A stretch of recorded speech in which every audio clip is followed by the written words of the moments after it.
ये रूजा है, एक single mother, normal Asian movie जैसे। इसके पति भी इसको प्रेग्नेंट कर भाग गए थे और अब इसकी बेटी रशेल की आंखें खराब होने लग गई है। कुछ ही टाइम में ये अंधी हो जाएगी। सभी रिलेटिव से रूजा पैसे मांग मांग कर परेशान हो गई है, पर नॉर्मल कुछ देने को तैयार ही नहीं होता है और जल्दी इलाज नहीं हुआ तो ये पक्का अंधी हो जाएगी। और रूजा अपने हस्बैंड की फोटोज को देख देख कर खूब रो रही होती है कि अगर तुम होते तो मेरी हेल्प करते थे और बाकी सारी चीजें। तभी रूजा के फादर का एक फ्रेंड बाहर आता है जो उनको बताता है कि आपके पिता की मौत हो गई है और बस आप ही हो फैमिली के अंदर, तो आपको चलना पड़ेगा फ्यूनरल के लिए।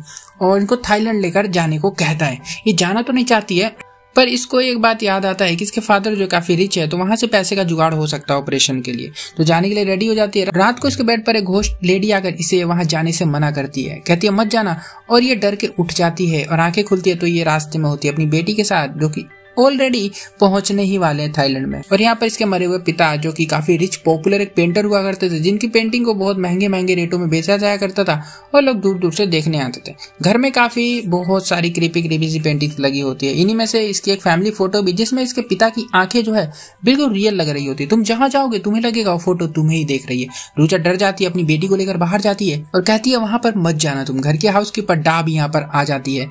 इन्होंने रूजा को पाल पोस कर बड़ा किया था और अब वो इसकी बेटी का भी ध्यान रखेंगी। रूजा इनके पास अपनी बेटी को छोड़कर अपने पिता के फ्रेंड के साथ पिता के अपने स्टूडियो में जाती है, जहां पर जाना तो नहीं चाहती है। ये काफी डरी हुई है, बहुत डरती है ये, जैसे इसके साथ पास्ट में ऐसी चीजें हुई हैं जिसकी वजह से यहाँ पे भागी थी। जो भी था अभी आगे देखेंगे।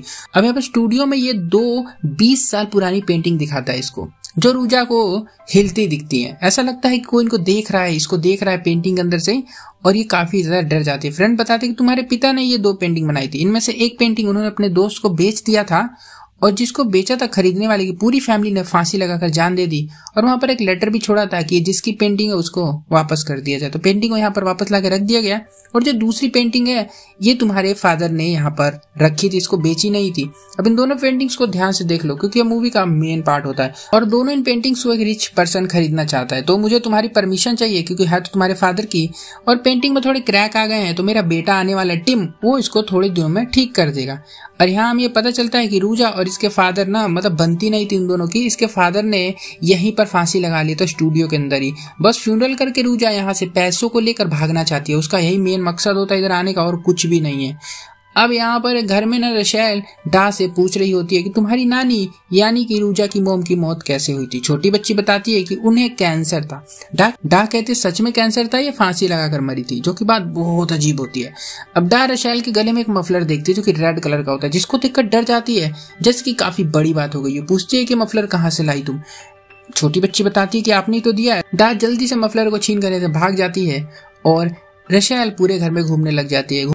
घूमते घूमते एक रूम तक पहुंचती है जिसका डोर लॉक होता है और उसके अंदर से ना कपड़ा बाहर आ रहा होता है। रशेल पकड़ने जाती है, तभी पीछे से इसकी मोम आवाज लगाती है और कपड़ा अपने आप अंदर चला जाता है।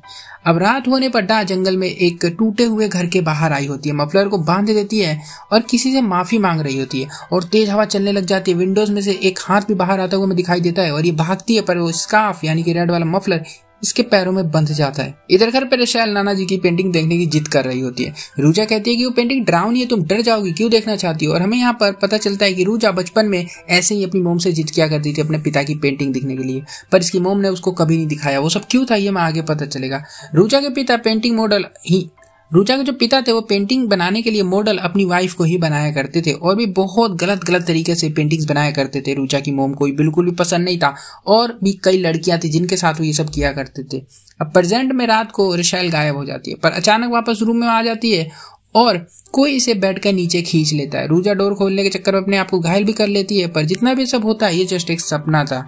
और अब सच में रशेल घर में नहीं दिखाई दे रही होती। डा भी आ गई है और पूरे एरिया में रशेल को खोजा जाने लगता है। खोजते को तो स्टूडियो तक भी पहुंच जाती है रूजा, पर यहाँ पर इस पे घोस्ट अटैक कर देता है। यहाँ से जैसे तैसे कर अपनी जान बचाकर भागती है।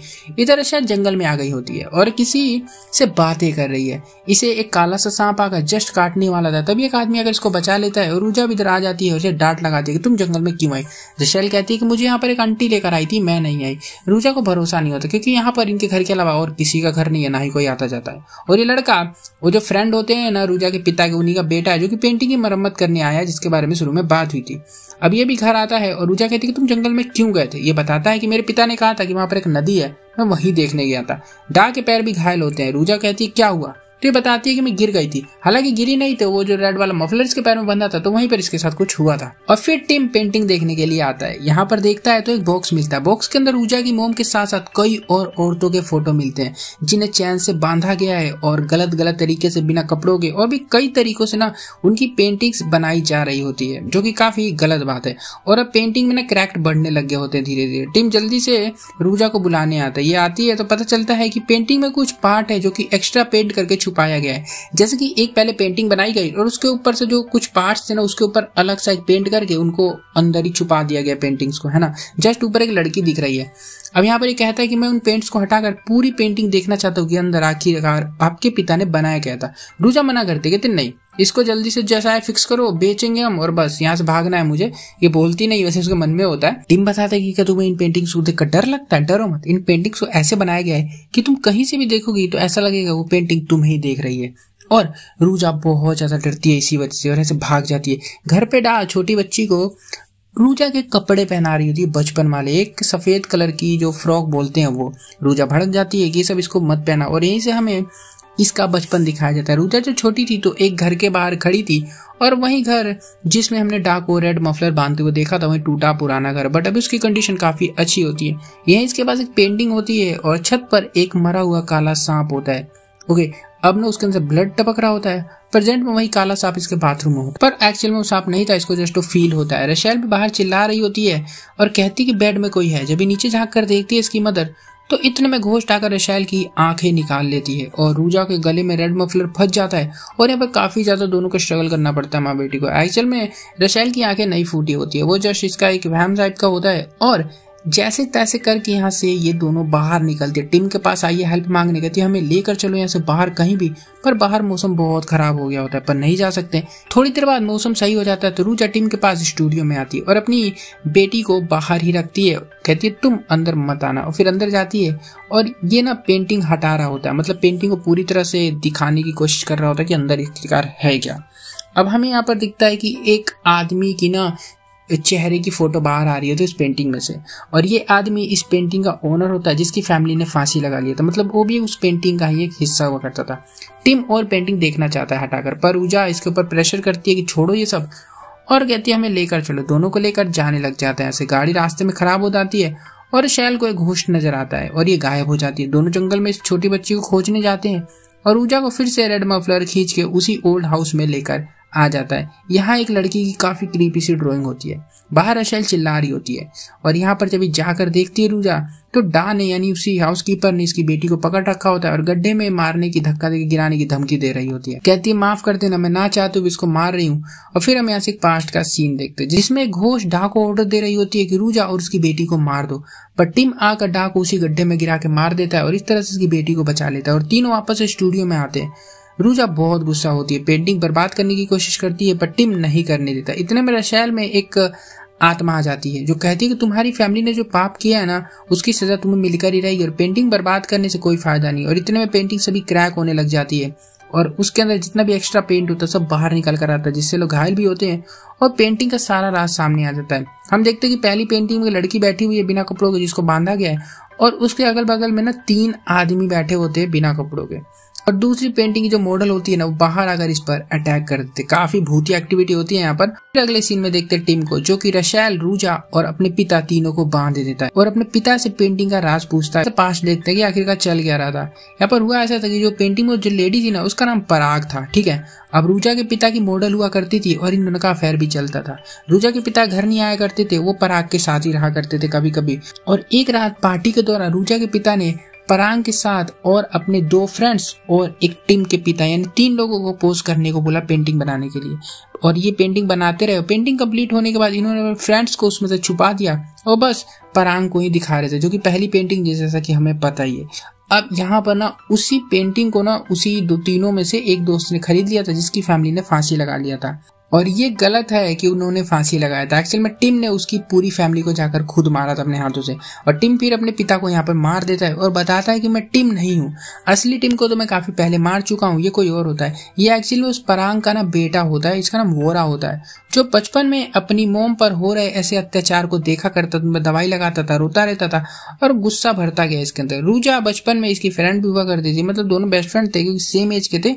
और वोर जो था वो रूजा की पेंटिंग भी बनाया करता था, पर रूजा की मोम जब दिखाती है, रूजा जब अपनी मोम को दिखाया करती थी तो इसकी मोम कहती थी कि डांटती थी, मतलब कि तू उससे दूर रहा कर, उसकी मोम से दूर रहा कर, क्योंकि उनको पता था कि मेरे पति के साथ उस औरत का अफेयर चल रहा है, तो इस वजह से ना काफी ज्यादा उससे चिढ़ा करती थी।